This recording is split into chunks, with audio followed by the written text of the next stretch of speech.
Hi.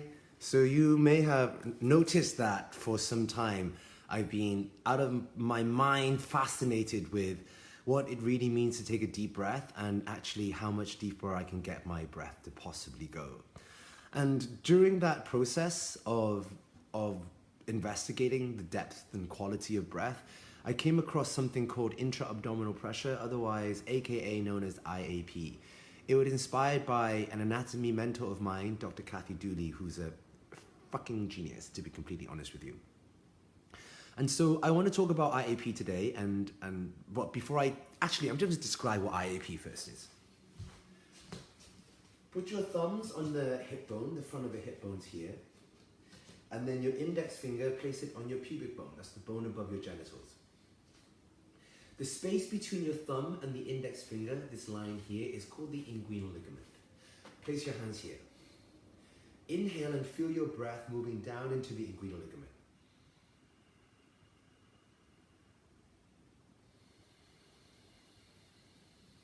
This time, inhale and move your breath down into the inguinal ligament and into the pelvic floor.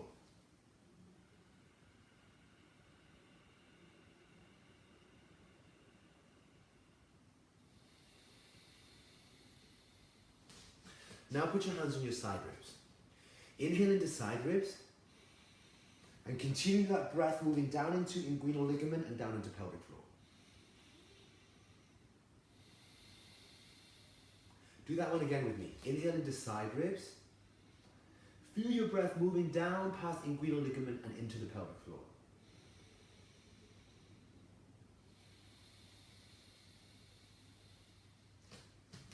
Now feel for spreading your breath into your back ribs.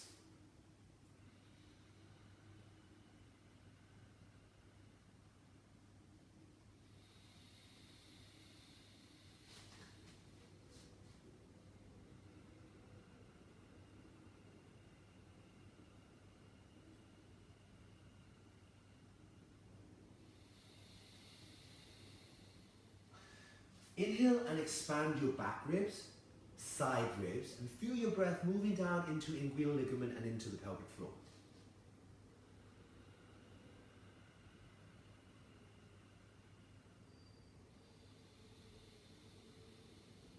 Keep on breathing like that.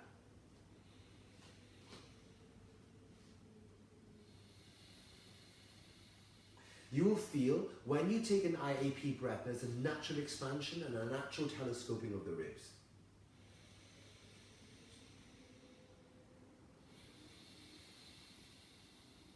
Each time you breathe like this, you're actually fully using, in terms of contraction and relaxation, of the muscles of the intrinsic core.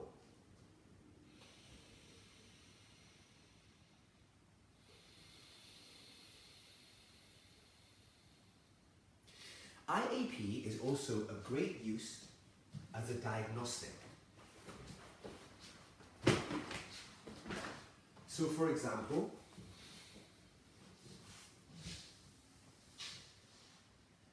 when you're using IAP, it actually helps you to create intrinsic core stability. And an example of using IAP as a diagnostic tool is, often you'll see people go into poses such as frog, and they'll complain about hip impingement. When that's happening, actually they're probably sacrificing core stability for hip mobility. Have them bring the thighs together, then inhale IAP.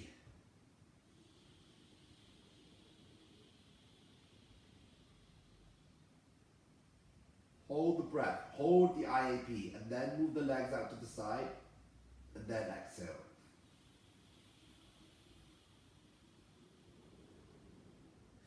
You and your students will notice that if you have intrinsic pressure, if you have intrinsic core stability going on, then you will only be able to move your extrinsic muscles to the range in which your core stability will allow them to move into. So I love using IAP because it helps me feel as though, okay, I'm really using my intrinsic core right now, and whilst that is going on, my extrinsics only move to a certain range. So I feel the true honoring of, I feel as though I'm truly honoring my true range of motion.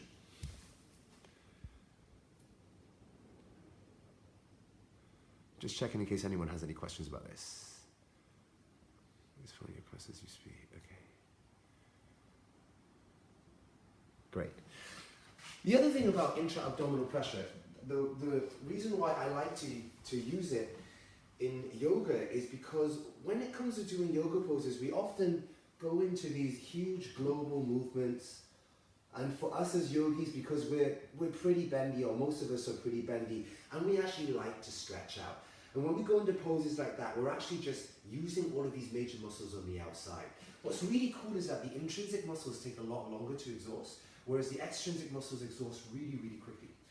What that means for me is that the intrinsic muscles enable you to be within the world, and then the extrinsic muscles enable you to move around in the world.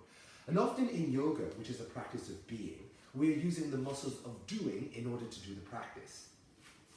So IAP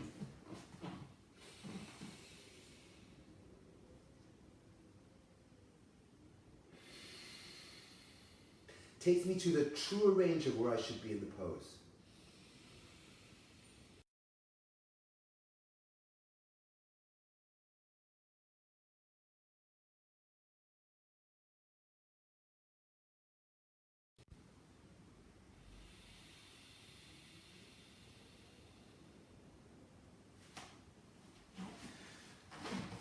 For a number of years of doing yoga, and I was pretty bendy, I mean, you guys can look back at my Facebook photo histories to see the different types of poses that I would experiment and work with.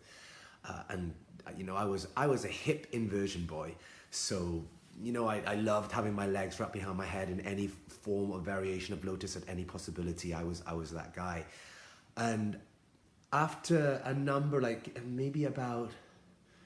maybe into my 13th, 14th year of practicing asana, then my back was beginning to get unstable. But I continued the practice because a part of me was blindly believing that the tradition of the practice are the traditions of the practice, until I discovered intra-abdominal pressure and actually what that does for the stability and mobility of your spine and your hips. And I realized that actually what I was doing was sacrificing core stability in order to do some of these wonderful poses, which probably, they were a lot of fun to do, don't get me wrong, and I still practice in them, but only sometimes these days.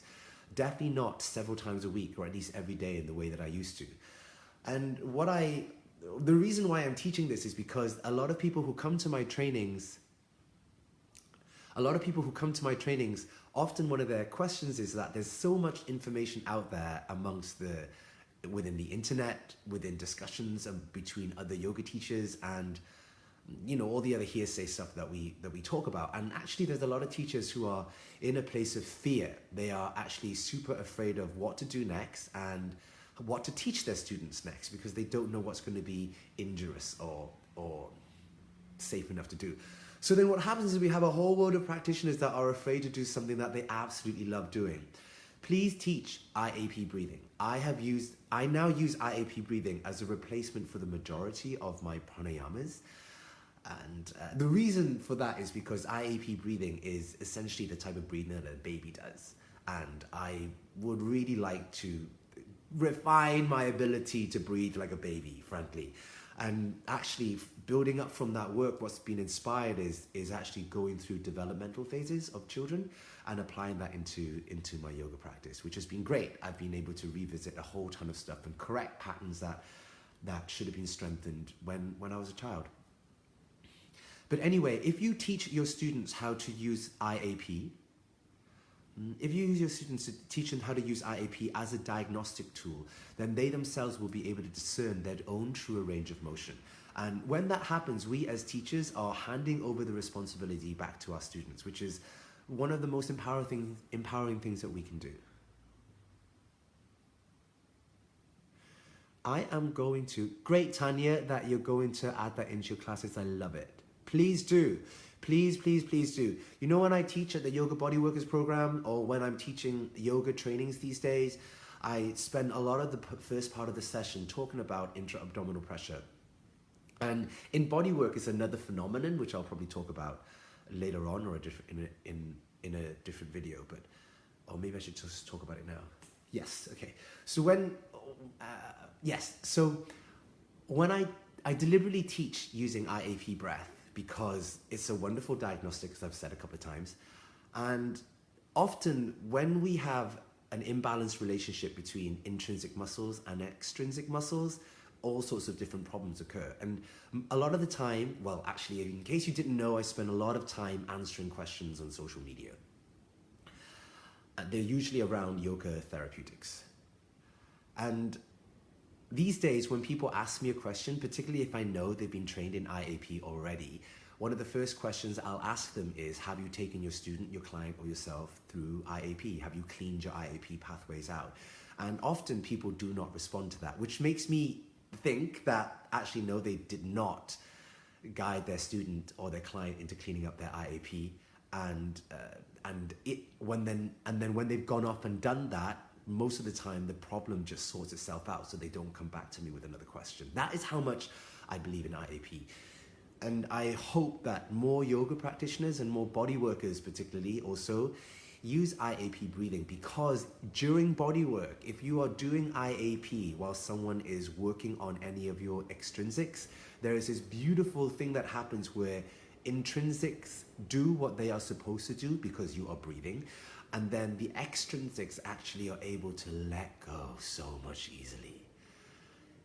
I hope that demonstration was helpful, and that was just an introduction to one of the many things that the huge encyclopedia of benefits of IAP can offer you.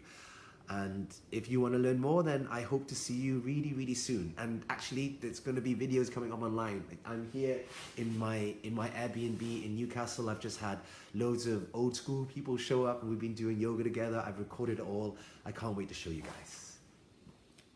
I'm just going to check that there's no questions. Hey, Lila. Okay, I'm going. Enjoy your IAP.